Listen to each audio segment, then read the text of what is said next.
thanks for joining me today. Looking forward to our conversation about your favorite topic. Thanks for having me. So I want to start with something that you said in a prior conversation, which I think sets the stage for the one that we'll have today. And that is this. As we have been so focused, the collective we being fintechs and payments innovators, as we've been so focused on bringing enterprise level tools to the small business community to give them access to better capabilities to do things like pay their bills, manage their receivables, that we've kind of left the larger players, the enterprise customers, a little bit out of that innovation cycle. And they really do have a need for innovating, in particular, how they pay their suppliers at scale. And I'd love to dig into that observation of yours in a bit more detail. So maybe not why is that, because we sort of know what the situation is, but how do we remedy that? Sure. What I've seen in the past, I'd say 5 years, is it's been easier to spin up companies and there's more tooling to serve our SMBs. I think that due to the diversification of fintech tools and kind of the decoupling of APIs and companies and processes, it's a much more opportune time to spin up companies to solve simple problems. Mm-hmm. What you're saying though is that at the enterprise world, those problems gets complex, right? In general, I like to describe sending a consumer payment as like sending a tweet. It could be, it's 140 characters. There's not too much going on. You can delete it, you're not having a lot of pressure. And I like to describe a business payment as pushing a bill through Congress. Now, it kind of feels like that, right? It's not that horrible. Well, it can be very complex. And I think that what's really interesting is the requirements of how a business payment is logged, written, edited, reviewed, and transmitted gets more complex as you go from SMB to mid-market and then enterprise. Mm-hmm. So because it's been easier to build tooling, a lot of companies have directed their energy towards SMBs. There's a lot of them. It's really easy to service them. Their requirements for what they need is lower and it's easier to deliver. It's much harder to spend time and say, okay, what does a company that needs to remit $100 million a month do? How do they even think about things? Is it more than just an accountant? Yeah. Is there a CISO involved? More than likely. Is there a treasurer involved? More than likely. So you're not only just talking about more features, you're talking about more requirements, and you're talking about more heads that will need buy-in for building new processes and making sure that they are legally safe, that they're financially safe, that they save you time, right? Because a company wants to scale. That mm-hmm. is the whole point of an enterprise company, right? Mm-hmm. The point is growth. At the same time, they can't expose additional risk. And mm-hmm. risk can come in many ways, right? It's not just fraud. It could be internal too. So it's our responsibility at Routable, and I think just with innovation, to think about how that scales. A good example of this is the cloud. So hold on. Please. Yeah. So let me unpack what you said, because I think we've established that the enterprise that has these large volumes on a regular basis, they have their homegrown systems. I mean, homegrown makes it sound like they're not very sophisticated, but they obviously are, because they have to support the volume of payments that they're doing today. But perhaps over the last couple of years, they recognize that things could be better, more efficient as workforces have become more remote, and as they move into different geographies or have different requirements of suppliers in order to make those payments at scale, they need different things. You talk about technology, you talk about process, you talk about decision making, you talk about compliance, and all of those things that become part of that, not only that decision, but part of the platform that enables that. Where do you start the conversation with the enterprise? I always like to see what is done today and where are the friction points. And when I say what is done today, the first conversation I really ask about is vendor onboarding. I think that in order to scale any payment process, you have to mature your essentially vendor CRM, if that makes sense. A good example of this is you can be running sales through Gmail, or at some point when you have 100 salespeople, you're running it through Salesforce, and you need the maturity of consistent data collection, filtering, etc. So the first conversation that we typically get into is just trying to understand who the vendors are. Are they individuals? Are they businesses? Are they domestic? Are they international? Do they have document requirements? Are there certain terms that are given and so forth? I think as a baseline, understanding what is required to accept a vendor is really critical. And I think, as you know, in the enterprise, sometimes there is a vendor approval, right? Yep. Do we want to even entertain paying this vendor? Do we have their W-9 and so forth? So understanding that process first and foremost is really critical, because I think it's a lot harder to pay if you don't have confidence in who you're paying. For And sure. you don't have confidence. For sure. Yeah. So that is the first step that we understand. And during that step, we really understand how manual or automated a company's process is.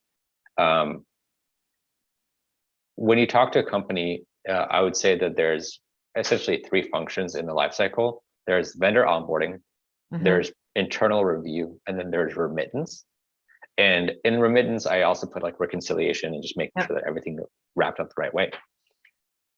A lot of companies, if their vendor onboarding is done manual, the rest of the process is just going to be slow and everyone's going to be frustrated. Right. So we start the conversation there.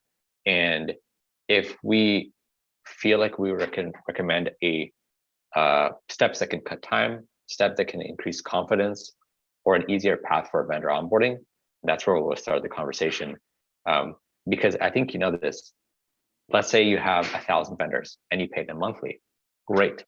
What happens if you need to pay the same 1,000 vendors every week now? That's a lot more work. What if you have to do it daily? That's a lot more work. But I really think it starts with how many vendors do you have today? How do you onboard them? And then a question of what does that look like in 12 months, then 24 months? Most of the time, finance is so overwhelmed that they haven't thought about how fast vendors will grow. And I think that qualifying questions doesn't only help us assist them, but it helps them pause the conversation and usually they say, let me get back to you. And that is a really good thing. So the friction that the enterprise client feels today is it mostly onboarding new vendors, or is it the act of paying the vendors they have? I'd say it's both, but it depends on what the company is better at. I'll give you an example. I've seen companies that are really, really good at paying and have a very clunky and inconsistent process of vendor onboarding. I've seen companies that are phenomenal at vendor onboarding and they have a really tight process, and paying, remitting, updating the ERP is their problem, right? So when we talk to a prospective enterprise client, we just break it down and we try to understand what does vendor onboarding look like, what does internal review look like, and what does remittance look like. And then we try to figure out is what is the most on fire pain, right? And usually like one thing is really on fire and everything else is okay. But it's actively asking that and trying to be as empathetic as possible to their process is really critical. And I would imagine that, given the nature of the enterprise and what obviously what business they're in and with the frequency that they're paying suppliers, and whether they're different suppliers all the time or a handful of Or the same, yeah. I mean, I would imagine that variability is also something that enterprise has to deal with, particularly as they have many more remote workers today trying to accommodate that. Yeah, and on the same note, just on the function of remote, then you get into access control, right? Do you want someone to be able to invite a vendor or add a vendor? Do you want to give someone to have the permission to collect a W-9 or edit a W-9? All those small questions lead up to a lot of risk, but it also can lead to a lot of time saving in processes, right? So I feel like in order to really help an enterprise, you have to have a checklist of questions, and it can be a little bit overwhelming up front, but it does help you streamline your process. Is this something that the enterprise is making a priority? Because a lot of times, enterprise wants to do a lot of things to make process better, but there's always priorities for to time, grow. money, and resources. Yeah. And is number 5 on a list of 3. So how does this become, part of that list of 3? It usually becomes part of the list of 3 when it's too overwhelming. The majority of the conversations we start is when the problem is evident across all departments, right? When you're blocking the growth of the business because you cannot scale payments, that is actually an issue.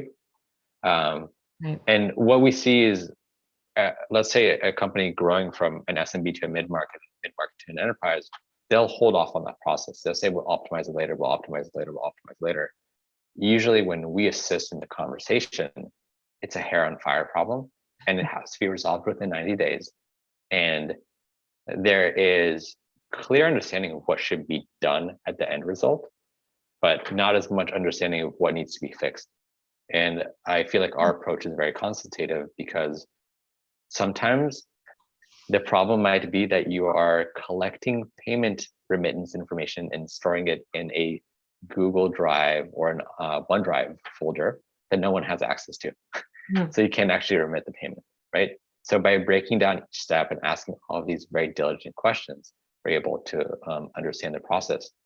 But yeah, seldom do we get people proactively talking to us. It's a much more reactive nature to the size of the workforce that is handling payments. What's the hair on fire problem? What's the most recent hair on fire problem that you've had to deal with? Sure. Most recent hair on fire problem is not having the resource to continue to build this in-house. So imagine that you're an enterprise and you convince engineering, product, and operations to help you build an internal system. And you realize that that internal system is outdated in the amount of requirements that you have. Maybe you switch to an ERP. Maybe you just need a new field on the ERP updated for all future payments. In theory, that seems like a very little requirement, right? And you ask your other departments, finance, ask other departments to help update a process that is pertinent for an audit or just for growth, right? And you get back an answer of no. And you can't stop moving money. You can't stop onboarding vendors. But we actually talked this week to a company that had to build so much of this in-house that they're kind of at an impasse because there's no resources in the next 6 to 12 months to improve on the internal process and the internal tooling that they built. And that's where we can come in and say, hey, we have a platform that can actually put the power in your hands. And if you want an additional feature to turn on, finance can dictate that. And it's not too overwhelming. That seems like something that is a hair on fire problem.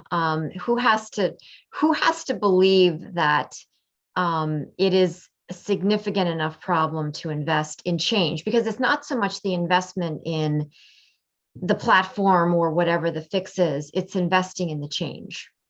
Yeah, so I would say that typically what we see is that a controller would pick this up first, like they would be the first, at the crime scene detective saying, hey, we have an issue here.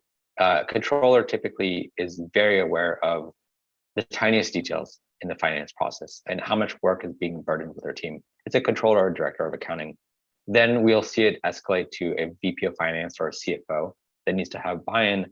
And where we can really see it making a shift is looping in potentially an operations executive and potentially, if it exists, an engineering executive, just to talk about the fact that if this process is not fixed in 6 months, there's a looming kind of halt to the ability of the business to grow. Yeah, that's a pretty stark conversation to have with the CFO. Right, because a company is only going to want to grow. Right. And today you are able to send 1 million emails to your customers. And if you need to, you can grow to 10 million emails. There's not a restrictions. Sometimes there is, but it's become more common to be able to grow. Right. And not to like think about how do I go from 10,000 emails to 100,000 emails to 1,000,000 emails and so forth. Usually just costs more money. Usually just costs more money. But it's the same system. Same system. Right? It costs exactly. For example, AWS is also a great example of this. I have a small infrastructure. I have a giant infrastructure I can maintain on AWS. And it's sometimes the price optimized, but a lot of these companies are in an awesome moment where their business is working and payments is a part of their business. However, they've reached a roadblock where payments was not built to scale. Business payments were not built to scale like other facets of their business. So is that the future of optimizing payables, systems that allow businesses to scale payments as easy as it is for them to scale any other aspect of their business, add more users to Salesforce, add more addresses to their email platform, et cetera, et cetera? I think so, because the way I look at it is you have two worlds right now. You have SMB specific tools, and then you have enterprise specific tools. The SMB specific tools are good at limited functionality for a low volume of payments. The enterprise tools have high functionality, but they still don't offer the ability to scale. So I feel like you could use an SMB tool to do accounts payable, accounts receivable for maybe 100 business payments a month. And then the enterprise tool doesn't get much better for 1,000 business payments a month. You paid for more features, but your ability to grow isn't there. And what we're investing all of our time in is thinking about how to enable a company to switch ERPs. We know this is going to happen. We can't fight that, right? You're going to switch ERPs. You might switch CRMs. You might send your data to Looker one day and then Tableau. We're not going to be able to combat that. That is the tools of the trade.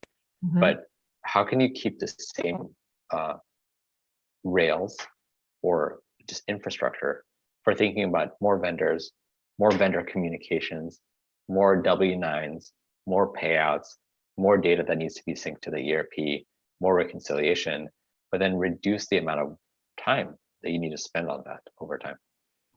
And the amount of people you need to support it. 100%. One of the things that when we started this company early on, I met the most wonderful VP of finance, and she had recently hired 6 stellar, brilliant master's degree accountants. And they were brought on, their qualification was to help forecasting for the future of the company. And all they did in the first year was do data entry. Wow. Right? So imagine like, that would be like hiring an engineer and saying, hey, we don't want you to write code. We want you to take notes. Right? It doesn't make sense. But that's what's happening. Finance departments are so overburdened by the amount of work that needs to happen. And what we really need to focus is helping them cut time per process so their smart people can do finance and accounting work, not data entry and micromanaging payment all the way through.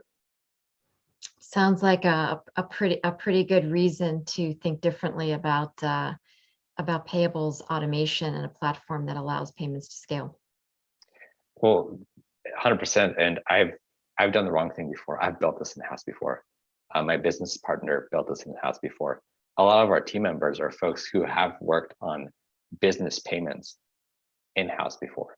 So we're a group of people who are very passionate about not servicing just finance, but all the departments that have to work with finance to make this process seamless. Omri, thanks so much for your time today. It was a great pleasure getting your insight on the problem, but more importantly, how the enterprise can solve for it. Thanks again for your time. Thanks for having me.